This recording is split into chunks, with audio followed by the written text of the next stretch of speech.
In this session, let us look at closed loop operation of DC-DC converter. Let us take an example of a buck converter. This is a buck converter. You are familiar with this topology, but note that you can work with any converter. The principle of closed loop operation is the same. Call this VI, L, C, R naught, V naught. And we would like to regulate V naught. And the control input is here in the form of duty cycle, DTS. So let's say that is the control input, D. Now let us build the control portion of the schematic. So let us have a reference, a feedback quantity, plus and minus. We are comparing it, and let us pass it through a control block. And the output of the control block will give you the control signal, which will be compared with the triangular waveform, triangular carrier to generate pulse width modulation and steering that we have discussed. And then from the pulse width modulation, it will go to the gate drive circuit. We have discussed the gate drive circuit and protection, and then goes to drive this switch. Now this feedback here will be the output feedback. So we are sensing the output. If we are controlling output, we have to sense the output, pass it through a sense circuitry, which means it could be made up of op amps for stepping down, filtering, and then scaling. And the output of the sense circuit is given here to this compare circuit in order to do the control. So you have V naught reference and V naught feedback. So how it operates is that, now let us say V naught here increases, this will increase, here it will increase, V naught feedback increases. So if V naught feedback increases, V naught ref minus V naught feedback will decrease, so error will decrease, and the output of this will decrease. The pulse width modulation signal will change in such a direction to decrease the drive duty cycle, and therefore once the duty cycle decreases, output will decrease and come back to its original position, operating point. And this is the closed loop action for one direction, where V naught increases, starts with some V naught increase, and the V naught increase could have occur due to any disturbance in the load, in the input voltage, or even temperature. If V naught decreases, also the action will be in similar way. Here it will decrease, V naught feedback decreases, error will increase, this will increase, pulse width modulation, pulse width increases, D will increase, and then therefore V naught will increase, and it will pull it to normal operating point. So this is the control action that you will see. It is now required that we design the value of this controller gain K. So if we properly choose this controller, then we can ensure that the error here will be 0, and the V naught feedback will match V naught reference, and your output will be regulated as per the reference, desired reference. So let me introduce some variables. This is error E, and the output of the controller, will call it as a control voltage VC. This control voltage in fact will be comparing with the carrier, triangular carrier, to generate the pulse width modulated waveform. Now let us focus on this part, irrespective of all the other parts of the system. Now if we see here, the relationship is VC is nothing but E into K, error into controller gain. So let us say E error is equal to VC by K. When can we get the error as 0? There are only two possibilities. Either VC should be 0 or K should be infinite. Now if you take the case where VC is 0, which means you are grounding this portion. So if you are grounding this portion and making VC always permanently 0, then there is no closed loop. It becomes an open loop system. So it cannot be that. VC has to be allowed to vary and make K infinite. If you make K infinite, whatever may be the variations in VC, E is always 0. The error is always 0, which means that the output is regulated. The output V0 feedback and V0 reference are the same, and which means that the output here V0 is as per the desired reference V0 ref. So in order to achieve desired control, we have to make E going to 0. So if E tends to 0, which means that you have made K tending to infinity. Now this is the important rule or important control principle that you have to remember, whichever be the system. You have to make the controller gain as high as possible to achieve error tending to 0. However, there are many problems in trying to make controller gain infinite. So we need to apply some constraints, and under some operating conditions we will try to make K tending to infinity. So let us have a look at how we go about doing that. So now let us look at the controller gain K. Now I'm going to draw a graph of frequency. On the x-axis you have frequency. On the y-axis you have the gain, the magnitude or the gain of the controller, and I'm going to express as 20 log based on K in the dB scale. So now let us use this graph to understand K a bit better. The system is going to be in various states. It will be in the steady state, it will be in a transient state, and it will be transiting from transient state to the steady state. So when you say steady state, it means omega is 0. That is, it is this area here near omega 0 will be the steady state zone. And as omega is, as we are going more towards the right part of the x-axis or the omega axis, frequency is high, which means that you are in the transient zone here. So let me mark this portion. This is roughly the steady state zone, closer to the DC and therefore low frequency region. Therefore we can call this as the steady state zone or the low frequency zone. All this portion, the higher frequency region, can call the transients zone. All the dynamics, they are all occurring in this region of the omega scale.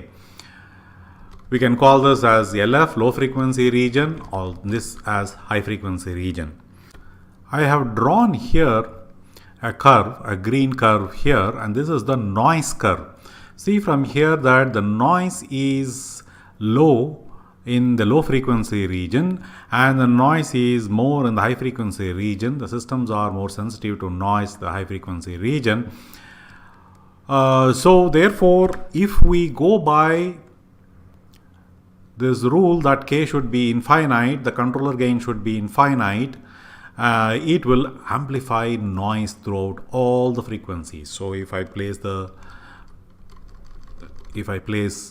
K controller gain infinite here, means this is very high gain. It is going to amplify not only the signal, it is going to amplify even the noise everywhere. And the noise which is pretty significant in the high frequency region, especially the measurement noise, sensor noise, you will see that they will get also amplified to very high value, large value, and VC will be mostly noise. It will be swamped by noise, and then you will not get any meaningful control. So therefore, we cannot just put K equal to infinite throughout spanning all the frequency regions. You need to have K is equal to infinite only during steady state, let us say more closer to the DC here, and then K should become lower, smaller at higher frequency regions. So now that is the technique that we will adopt to shape the K curve as frequency changes as a function of frequency. Let us begin with the gain of infinity near DC, near the steady state part. So if there is a gain of infinity, then the error is 0. So you will get 0 steady state error. If you start from here, let me draw a gain curve K like this, which means it is going down at minus 20 dB per decade. So here it is infinite, and this type of the shape of the gain curve is given by our familiar integrator, which is written as 1 by s as a transfer function. So as omega tends to 0, omega is tending towards DC, the gain K will tend to infinite value. So around this region it is infinite, the gain is very high, error is 0, almost close to 0, and you have a steady state accuracy of 100%.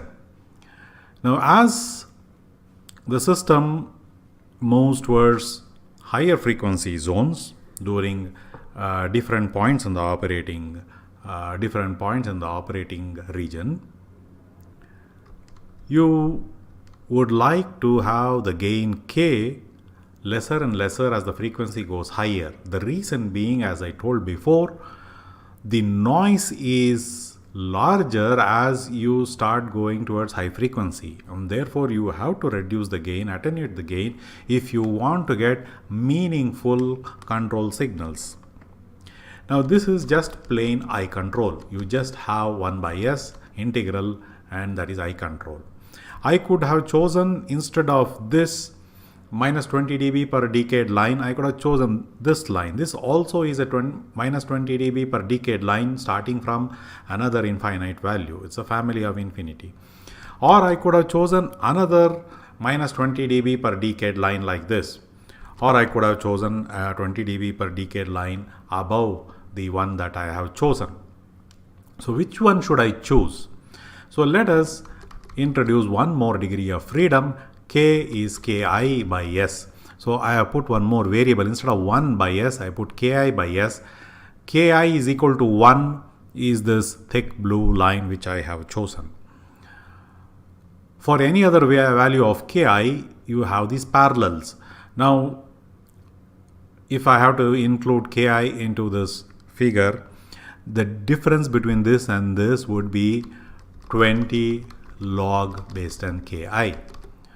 So I know which parallel to pick. If I start picking parallels as it starts to intersect the omega axis towards the right, the bandwidth is higher.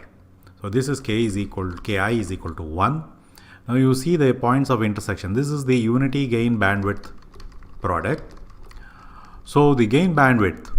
So when you compare this parallel intersection with respect to the blue line that we have selected, you see that this parallel is having a higher gain bandwidth. The one here has a lower gain bandwidth. The one here has still lower gain bandwidth. So the speed of response is the one that is going to be affected by choosing the parallels. So let us now write down our controller. Controller has a Ki here, then pass through an integrator, and you have the control signal. This whole put together is Ki by S. Now let me draw the time graph. So this is time t, and then let me have a step what is the step response to a step in V0 ref? This is V0 ref. So what happens to the output? The output can be like this depending upon what value of Ki. Let's say I have chosen a Ki which is corresponding to this line. So you have a very slow response. And let us say I choose this line which is having slightly higher gain bandwidth product. So it will be slightly faster. So you see that as Ki, you choose the parallels with Ki moving, increasing. you will have faster and faster response. So here also Ki increases in this fashion. So let us say the one that we have chosen, we could probably have a Ki coming like this, and you could see it reaching steady state quicker. Like that, if you choose a higher one, it would probably go much quicker, and then you choose one that satisfies you on the oscilloscope. Then let me now introduce one more component, a component like this in parallel. I'll call that one as Kp, just a proportional gain, and this proportional gain is added up to the integral one also. So you add it up in this fashion. So this is error, and this is we see the control signal. Now together you will see this is Ki by S plus Kp will be the transfer function between Vc and E. So this can be written as S in the denominator, Kp into S plus Ki by Kp. So you see that there is a 0 coming into the picture. So this is an integrator, that is the integrator that continues to stay. There is a 0 at some frequency point on this x-axis Ki by Kp. Now let us say at some point I design and place this as the Ki by Kp. So at this Ki by Kp value of frequency, I place the 0. So what should happen? The pole is giving a minus 20 dB per decade, 0 will give plus 20 dB per decade. The plus 20 dB per decade and the minus 20 dB per decade here will cancel and flatten out in this fashion. So what have I achieved with this? So you see, if I had not put this Kp, the gain would have fallen down like that. But now I am gaining extra gain as frequency changes. So I am improving the high frequency gain in this fashion. The result is that in the time axis, this is the high frequency part, the transient, that is the high frequency part, transient part, this is the steady state part. So you will be pulling up the transient part because the gain has increased. You will pull up the transient part. And then after it starts going to the steady state part, you will see it is only eye control that comes into the picture. The baton is handed over to the eye control. So if you see, the whole response may look like this with a Pi. Initially the P comes into the picture. The P is actually improving the transients, and then after the transient has passed going to the steady state, the baton is handed over to the eye control, and then you will see a response something like that. So this way you try to include a PI controller. How do I choose the values of Ki and Kp? The step is very simple. You don't include Kp first. You only start with Ki, and Ki very low value. Start with very low parallel. So keep on increasing Ki gradually, keeping Kp 0. Ki gradually you increase till you get to a response with pure eye control that is best. And then you stop at that value. And then Kp is only going to improve the dynamics. Steady state, Kp is not going to touch because Kp comes only at the higher frequency zone. As the low frequency comes into the picture, it is only eye control. So you have taken care of eye control. First you have to take care of the eye control and fix your steady state response. So that is these responses. So once the steady state response is fixed, then you try to pull up the dynamics by introducing Kp. So Kp also you try to increase from 0 onwards, gradually increase Kp. That keeps adding up here the improvement in the dynamics, and then it will try to pull it up, and then at some value you will see that it is best. Beyond that it will start to probably have damped responses, so don't go over to that, and then you probably may have overshoots. Don't go over to that. So you stop at the best response you think you can achieve by looking at the scope, and at that value you stop at the value of Ki and Kp, and those values of Ki and Kp you plug in and you have your PI controller.